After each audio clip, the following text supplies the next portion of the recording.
नमस्कार सभी को जयशंकर जेके चैनल देख रहे हैं आप।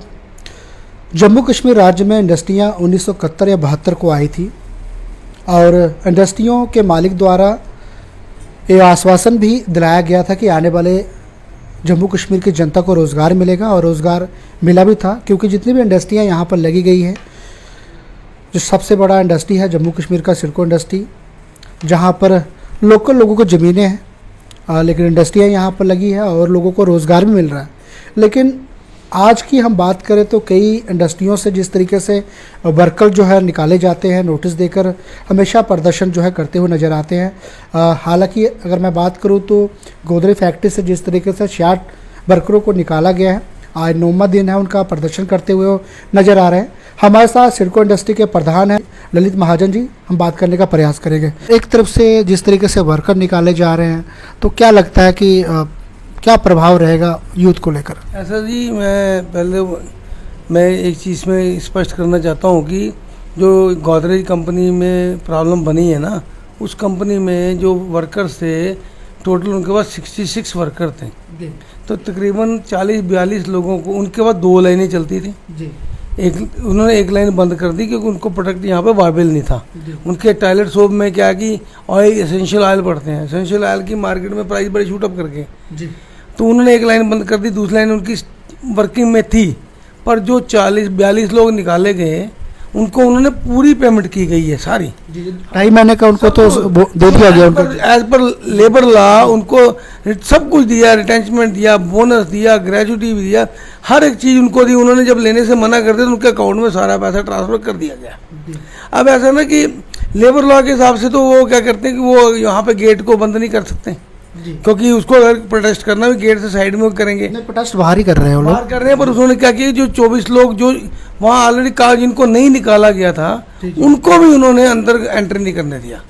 तो आज भी, कल मैं 2-3 दिन पहले मेरी उनकी मैनेजमेंट से बात हुई थी, तो उन्होंने बोला था कि आज हम भी एक लाइन हम चलाना चाहते हैं, एक लाइन चलाएं, पर रीजन है कि अगर वर्कर ही अंदर नहीं आएंगे तो हम क्या थे, वो 24 लोगों को वो थ्रेट किया कि अगर आप अंदर जाओगे, हमारे को मैनेजमेंट के लोगों को जो देखिए डिस्प्यूट जब पड़ता है ना, तो आप उनका गेट बंद क्यों करो? गेट साइड में होकर बैठो, असिस्टेंट लेबर कमिश्नर है, लेबर कमिश्नर है, लेबर ट्रिब्यूनल है, तो डिस्प्यूट अगर दोनों में कोई डिस्प्यूट है, वैसे तो डिस्प्यूट होना नहीं चाहिए, क्योंकि उनका प्ली है कि उनको जो गवर्नमेंट ने जब यहाँ फैक्ट्री लगी थी उनको इंसेंटिव्स नहीं मिले।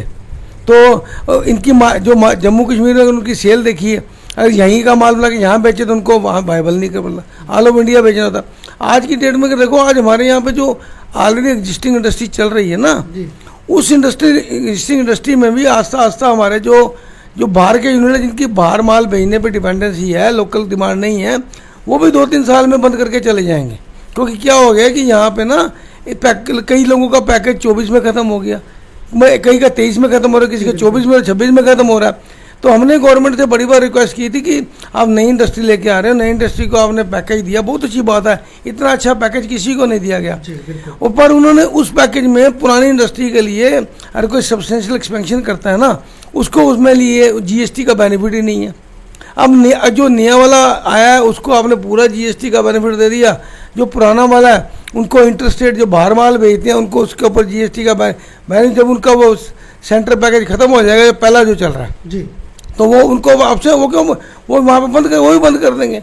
अब इसमें मैं बताता हूँ कि एग्जिस्टिंग इंडस्ट्री के लिए हमने गवर्नमेंट से बहुत बार बोला कि आप एटलीस्ट जो सब्सटेंशियल एक्सपेंशन करते हैं उनको पैकेज दे दीजिए। सरकार को कैसे कदम उठाने चाहिए सर, जिस तरीके से वर्करों को ये पहला मामला तो नहीं है कि आज इस फैक्ट्री से वर्करों को निकाला गया, हालांकि आप खुद जानते हैं कि कई फैक्ट्रियों से वर्कर हमेशा जो है निकलते हुए या प्रदर्शन करते हुए नज़र आते हैं। तो सरकार को कैसे कदम उठाने चाहिए या इंडस्ट्रियों के ऊपर कैसे कोई मसले का हल निकाला जाए, ताकि लेबर जो है, मैं इसलिए मैं कहना चाहता हूँ कि कोई भी इंडस्ट्रियलिस्ट जो है ना, जो यहाँ पे जब यूनिट लगाता है ना, वो अपने खून पसीने की गवाही लगा के फैक्ट्रियाँ लगाता है, बड़ी बड़ी फैक्ट्रियाँ लगाती हैं, उनके भी टाइम बाउंड प्रोजेक्ट होते हैं। तो कोई भी ये नहीं चाहता कि मेरी फैक्ट्री बंद हो जाए, मजबूरियाँ बंद करती हैं। तो इसके मसले का क्या हल? मसले का ये हल है कि देखिए, इसके कि आप यहाँ पे जो इंसेंटिव्स है ना, वो इंसेंटिव जो जो नए को दिए गए हैं वही सारे इंसेंटिव अब पुराने गोदरेज को आप वो इंसेंटिव दे दीजिए, ये चला देंगे।